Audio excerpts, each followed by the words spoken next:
Hello everyone and welcome to the 2020 Silver Cup presented by Discmania. We are watching GK Pro coverage sponsored by Discraft. This is Nathan Queen and I'm here with a good friend of mine, Brian Earhart. What up, fellow lefty? How's it going? Let's go. Oh, it's great, man. I'm excited to watch this course. I think we have a pretty sweet card of players as well. And we are in beautiful Manitowoc, Wisconsin, right on Lake Michigan. And the course plays right on the lake. It's absolutely beautiful. Beautiful property. And here you see we've got James Conrad, Colten Montgomery, Kevin Jones, and Calvin Heimburg. A lot of really strong power backhand players, and this course has a ton of eagleable par fours. 500 to 600 foot par fours, some downhill, and a lot of two opportunities out here. Yeah, it was a super fun course for me to learn to play. It's nice to be back in the woods a little bit, and it's got a good mixture of all different types of angle shots. Yeah, absolutely. And hole one is a nice entry to the course. I think this is the shortest hole that we have to play. 250 feet. There is an inside route that the drone is flying. There's also kind of a straighter, subtle turnover gap, and I'm guessing James is going to take that. And I was 100% wrong. Yeah, he's going with that big flex line, or small flex line off to the right, and he's turned it over just a bit too much. He'll be trying to pitch up for his par. And here we've got Colten Montgomery with the hair flowing out the back. The beautiful flowing mane.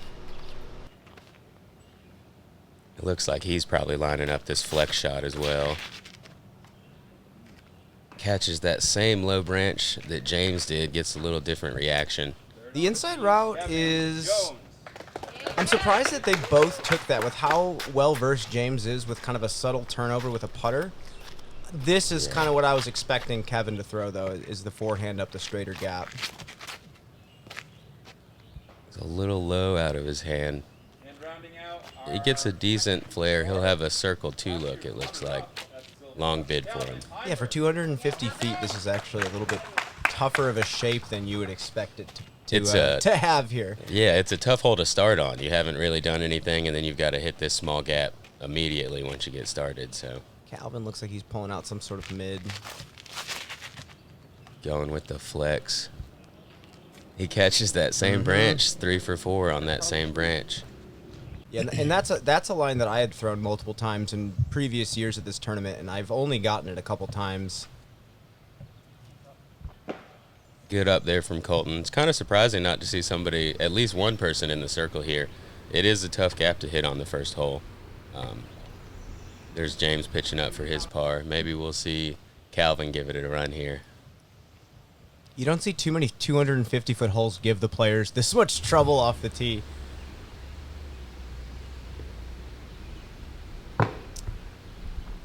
Oh boy! A little bad play off of the elevation there, but I don't think he'll have too much trouble with that. Nope.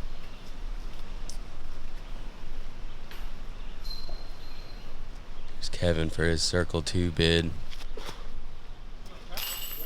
Nice what putt. a putt! Just left side. Really good catch by these Mach X's that we're playing on. His circle 2 putt this season has been absolutely disgusting. I'm not sure how that's I was genuinely expecting him to at least hit chains on that putt. Got more than that. Great birdie, Kev. We're just cleaning up pars here.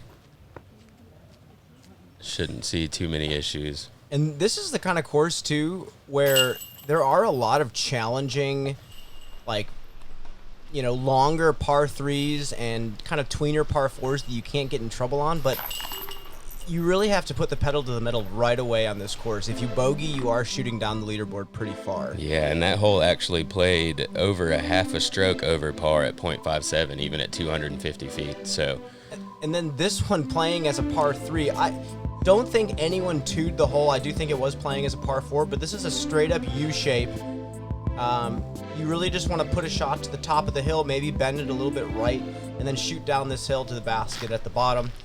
There is a Mando halfway up the fairway on the right side.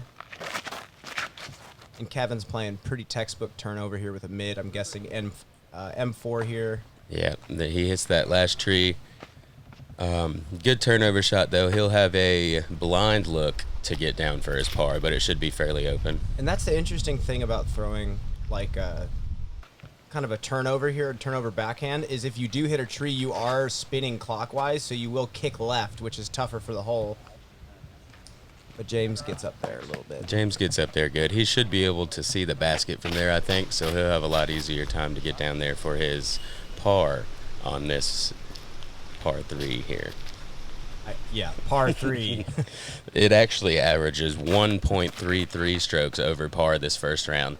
So truly playing as a par 4. And Colten getting up there great. He's behind those trees, but I don't think he's going to be too worried about it because he's got a look from the top of the hill. Oh, yeah.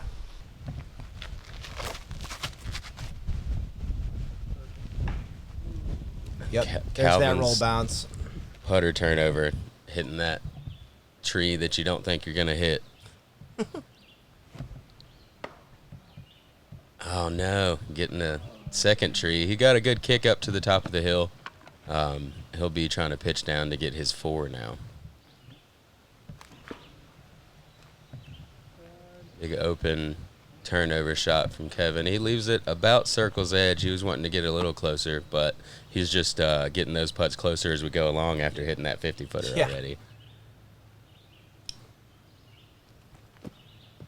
There's old Greeny. For any new disc golfers watching this coverage, that disc right there that James threw is a super, super old, beat-up AVR that he's had in his bag for a long time. And the more you watch him, the more you'll see him throw this crazy disc. And Colten, I guess those trees came and play a little more than I was thinking. That came out of his hand a little low, didn't quite get it there.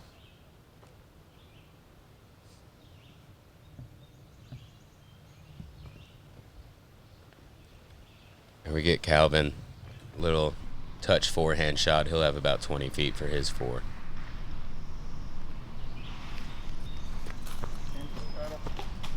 Oh, boy. Sails it over the top a bit. He'll have a tester coming back now.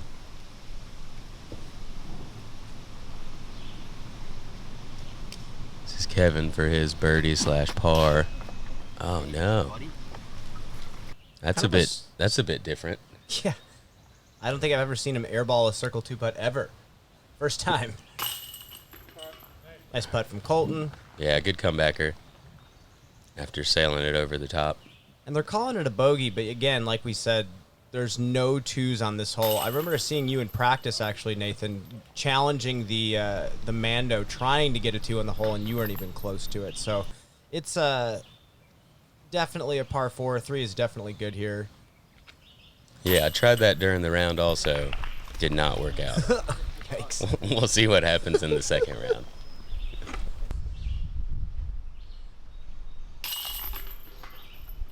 Looks like we're going to have a couple 4s and a couple 3s, I believe. And moving on to hole 5 or hole 3 on the coverage. So we did have to end up skipping a couple holes, 2 and 3. Due to some nasty flooding. Super underwater after some rain. So we'll be playing 16A and B later. We'll try to get that covered right for you. But for now, this is hole 3 on the coverage, 5 on the course. About 300 and... It's like 360, I believe, 60 365. feet. This is tough for a righty backhand player. You're really just playing for a circle 2 putt unless you have kind of a beautiful flip-up hyzer. Unless you're James, then you throw this backhand, and he even gets the roll to inside the circle. So Brian was wrong. Righty backhand works out pretty well here. You have to throw the skip left to the perfect roll back to the right. But it's really, this is the shape that this hole lines up for. Is a turnover flex. This is looking pretty good. It could have gone just slightly further left, and that was the line that you wanted. He might have a putt from in there, but it's pretty thick through there. If you are throwing a righty backhand, unless you do get James's roll, you're playing for about a circle 2 look. And with this down tree that we had from a lot of storms this week, it made the tee shot even harder. Colten gets kind of a nasty kick off to the right.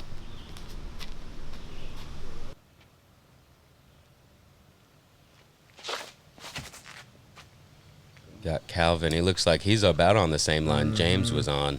Oh, just a little bit wider. That's why the backhand line isn't the preferred play. It's Yeah, it's a good way to get a safe shot, look for a 3, but just a lot of trees in the middle of that fairway unless you're going way left off the tee. Good little through shot there from Colten. He'll have a pretty good look for par there. And Kevin, I see him doing this in practice from basket to tee pad, so he's worked on those little flick rollers quite a bit. He's pretty good at them. It's not a bad move on this course, too. Nice little pan shot from Calvin. We'll see James here for his birdie after that good roll off the side hill. Got it. It's a great birdie. That's awesome birdie. That's picking up strokes on a lot of people. Yeah, I mean, you look at the field and you think of like how many players out here are throwing those really long drifting sidearms that the whole match is for, and there's really, even with a star-studded field, that's still a shot that's not mastered by that many players. So nice shot from James, getting the birdie and a few pars here.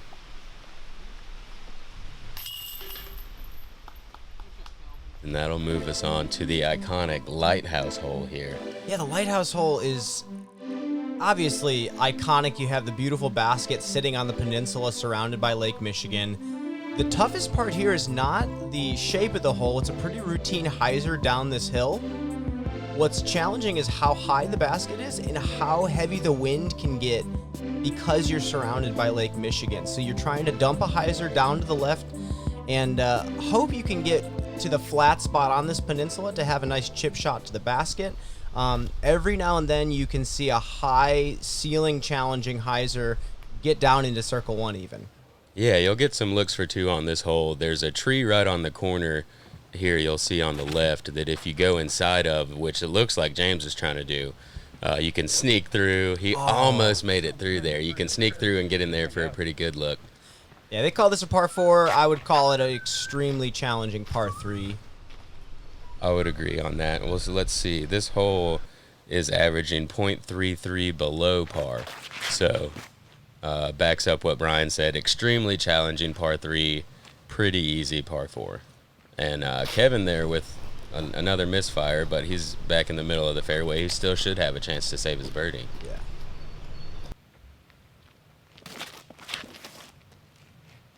And this is looking right down the fairway. It pushes a little bit deep, but that fence right there, I was told yesterday, is not out of bounds. I think on the Pro Tour, we're conditioned to believe that everything is out of bounds. But yeah, we were told it's just the water on this hole, though. So as long as he didn't slide down too much further, he should be okay over there. And Calvin sneaks through that rough. And then that's probably a pretty normal landing zone also, just pushing it a little too long. Oh, here we go. Here's a grenade.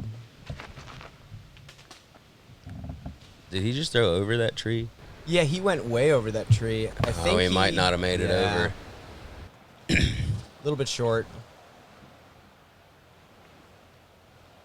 Got James here. Having trouble getting out of his spot too. See if Calvin can get it up there. Show us what we were talking about the easy birdie. Calvin's a little short as well. He's probably around circle's edge, but that might be better than being at 10 feet with as high as this basket is. Yeah, and I think this basket is, I mean, if you're looking at the top of the tray, it's about 6 feet. And with how heavy and swirling the wind can get, even a 10-footer can be a challenging putt. See, James just laying it up here, and he's one of the most aggressive putters that I've seen on tour. He's about running everything. Yeah, people are just happy to take their par birdie and move on here. I expect Calvin will hit this one. He's been putting well recently. Yeah, and I don't even think this is an elevated pin for him with how tall he is. Yeah, you see Calvin's tall, and he's still barely making it up there to the bottom of the cage. Colten snagging the 3 after that beautiful drive. Kevin going with the turbo just to tap it on in there. Such a beautiful hole just to kind of sit and look out, and doesn't even feel like you're in the Midwest at that point. Yeah, it's nice being on the water again. Oh, yeah. So here we are on hole 5, getting to one of the more gettable par threes on the course, 330 feet. I'd say it probably plays 8 to 10 feet uphill. You kind of want to throw over the bushes on the right side, and as you'll probably see these guys throwing putters or mids, just kind of letting it float down, soft landing right by the basket. Yeah, just the fact that the hole is tiny bit uphill, you are throwing a little bit more nose up than you would normally throw. So I think that's one of the tricky parts of the hole is you kind of have to club down a little bit because of how high you're throwing. Beautiful shot from Calvin. I guess he heard me talking.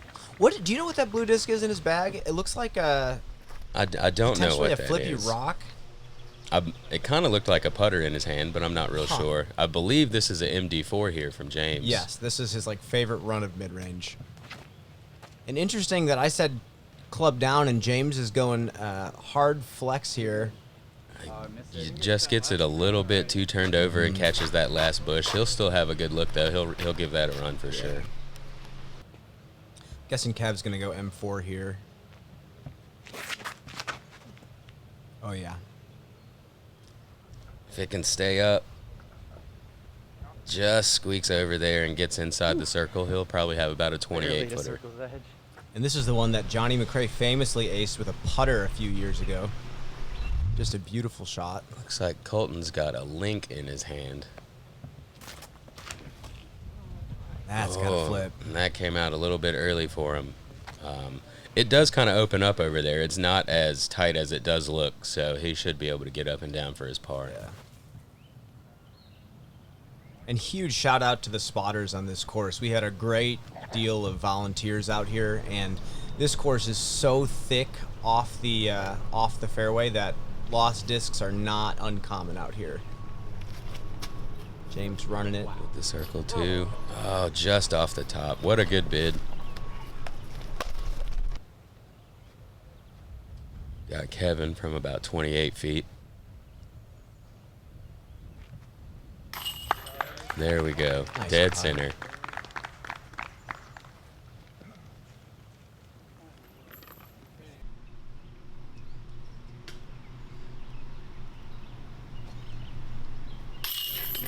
Colton with a good comeback for his par there. That's a bit of a tester when you're on one of the easier holes and you're still 25 feet away for your par.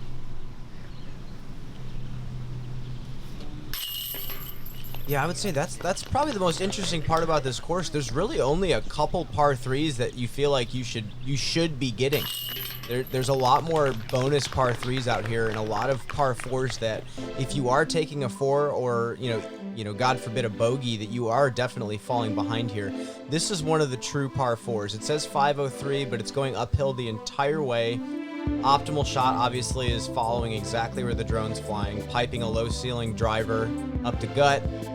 And the interesting part about attacking this green is the farther off center from the fairway you go, the tighter it gets. This is kind of a funneling fairway. As you can see, the drone's having a tough time flying through here. Yeah, it's you really have to be in the center to be able to have a good attackable upshot to get your three, and I believe this is a great par four. Absolutely. You've got to hit a gap later on off of the tee that keeps you, or that helps you keep it in the middle. It looks like Calvin's, that looks like it's pretty good, but he's drifted a little far right. That's a great kick, though. He's gone so far it doesn't really matter. Yeah, he went to the next county with that I forgot he can throw 700 feet. Fantastic shot. Is that a mid-range in his hand? I don't know. Yeah, Kev's going for pure placement. That's an M4. And you'd like to possibly be a little further than that, but that's dead center, so he'll have a straight look at the basket just to hit the gap. Yeah, it's almost like even if you go 5 or 10 feet off center, you're kind of scrambling to get to the basket. James going Wraith. Oh, yeah. Come on. Oh, this is going to fade right back where you want it. That's absolute money. He's about it looks like he's got a little bit to the left. I don't think it'll be too big of a deal for James, especially as far up there as he got. That was a great shot.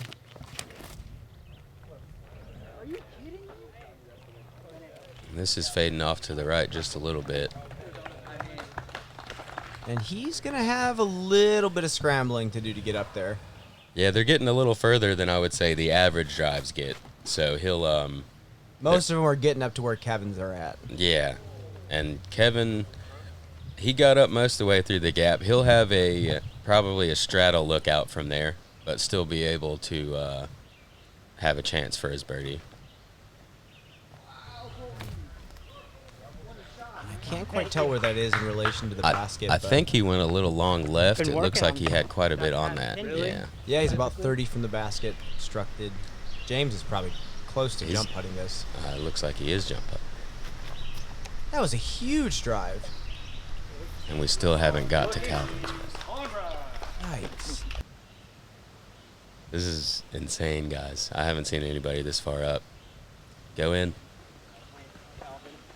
Nice little rhino pitch up. That is not a standard approach on this hole.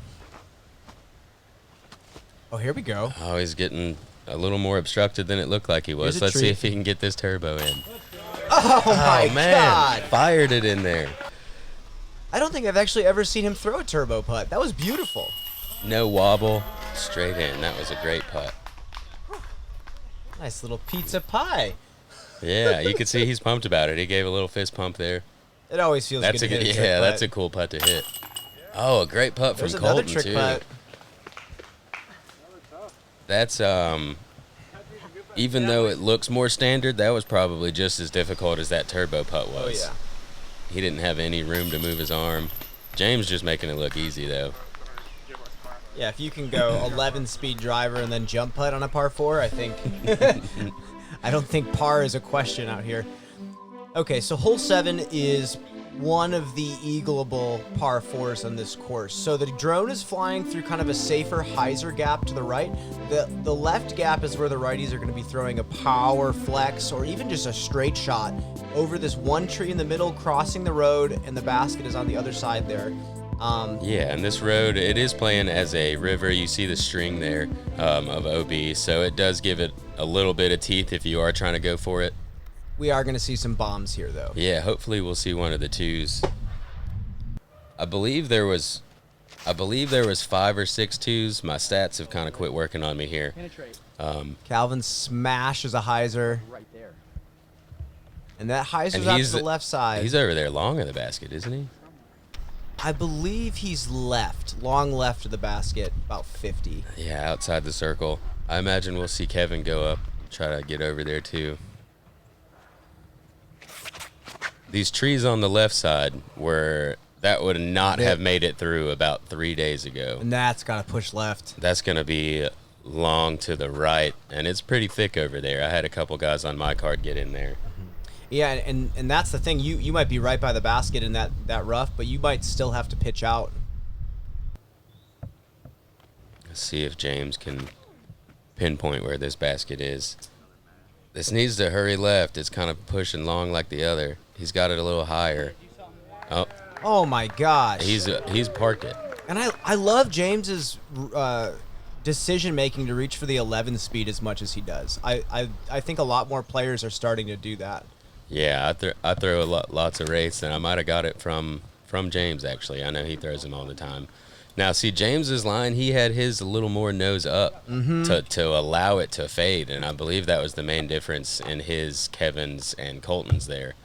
It looks like Colten's did sneak through, so he might be able to at least pitch to the basket from where he's at. Yeah, it looks like he's got a little hole. Yeah. Oh, he was giving that a run. That was a good bid. Yeah, it was great. Kevin looks like he stayed out pretty well. He'll be able to pitch around also.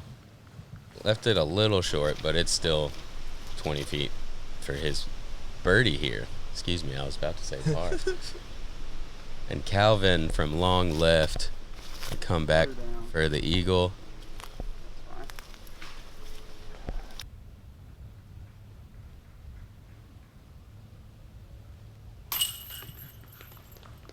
Good birdie there from Kevin. Yeah, and I really appreciate a hole like this one that pretty much forces any power player to go for the eagle here. The birdie might be kind of an easier number to get, but it just looks great to watch the players, stretch out their distance a little bit.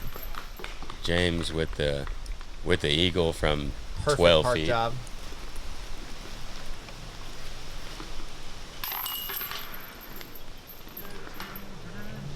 Cameron Messerschmidt here, PDGA number 58814 with Team Storm Disc Golf. Today we're going to be showing you the radar. It's got pretty straight neutral flight qualities, and I'm going to demonstrate that as we throw into hole 5's green here out at the Preserve Championships.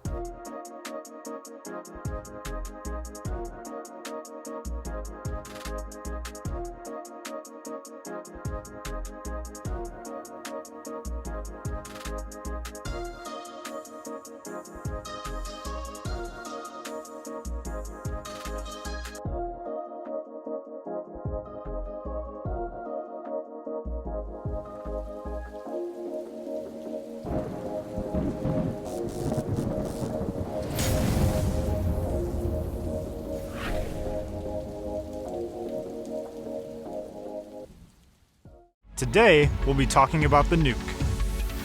The Nuke is a wide-rimmed, fast, maximum distance driver. When throwing on a wide-open course with the Nuke, I'm using it to unleash maximum backhand distance potential. Due to its slim profile and wide rim, the Nuke also fits really well in the hand when throwing sidearms. If I'm looking to throw down some boom sauce, I'm going with the Nuke. You can pick one up at Discraft.com or your local disc golf retailer.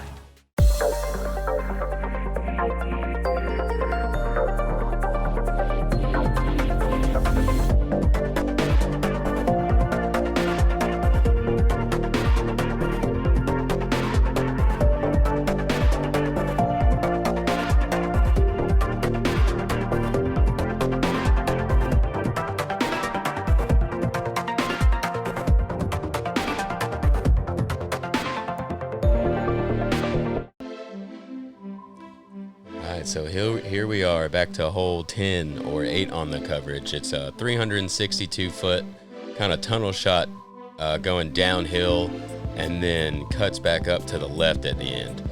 For a righty backhand, you see this little mulch spot right here. You kind of want to get your hyzer out, skip off of that, and it'll shoot you right up towards that basket.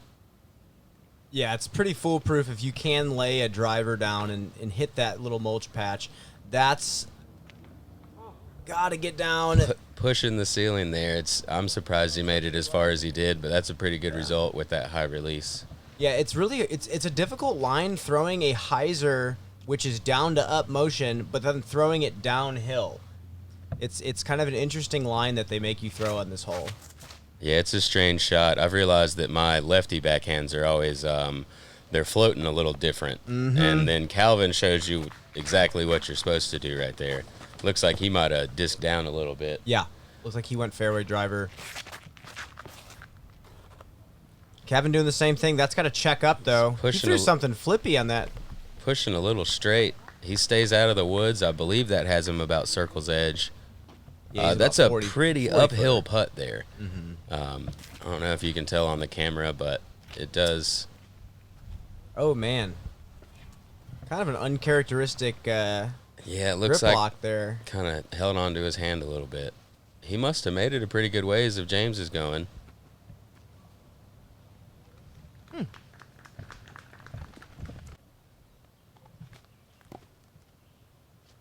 I can't really tell where he's at, but right on the edge of the rough.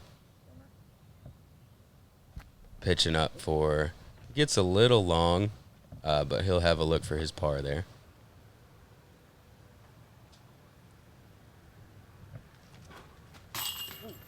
There's another one from Kev. Yeah, for another birdie putt, circle 2. And I've said this before, but if you watch Kevin's straddle jump putt, you see how good his posture is. It genuinely looks like he's deadlifting, and I really think that comes from his football background. Very powerful leg-oriented jump putt. Colten with a good par comeback. Scrambling down the fairway.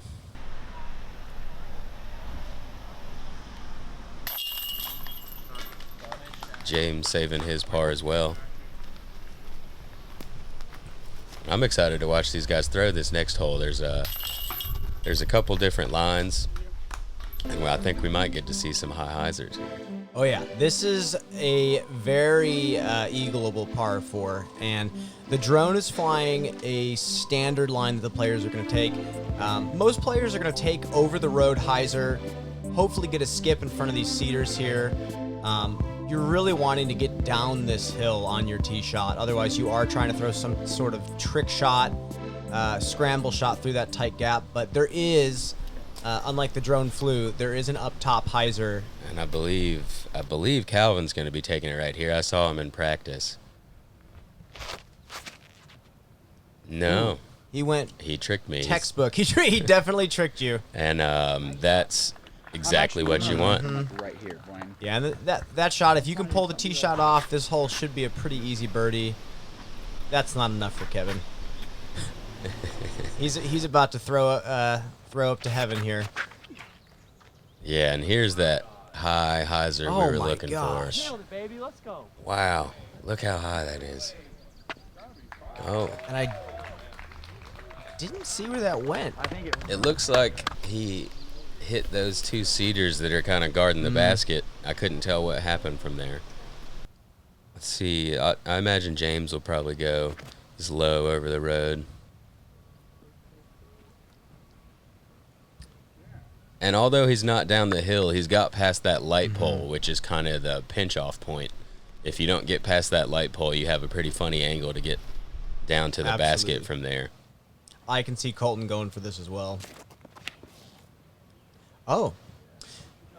And you know, I think I understand why a lot of these power players are not going for that high hyzer that Kevin went for. These par fours, as easy as they are to get a 3 on, if you do screw up the eagle opportunity and you take a 4, you are definitely losing strokes to the field. Yeah, pars do not feel good on these. Wow. He almost threw that one in.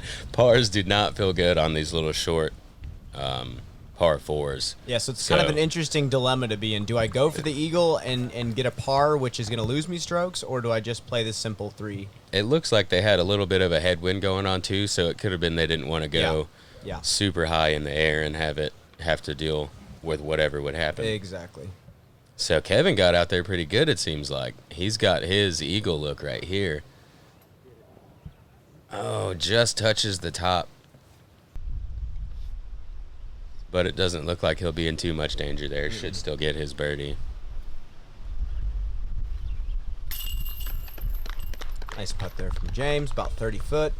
Yeah, he put a little more force on that one. Probably a little windy out there.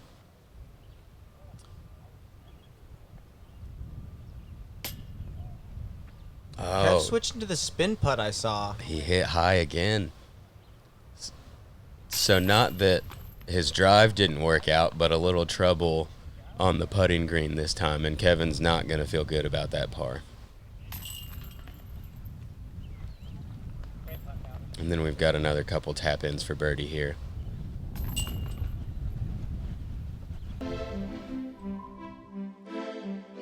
Thank you for joining us on the Front Nine coverage. Again, I'm Brian Earhart, joined by Nathan Queen. James and Calvin are at 5 down, Kevin at 4 down, Colton at 3 down. We will catch you on the back nine. We'll see you guys there.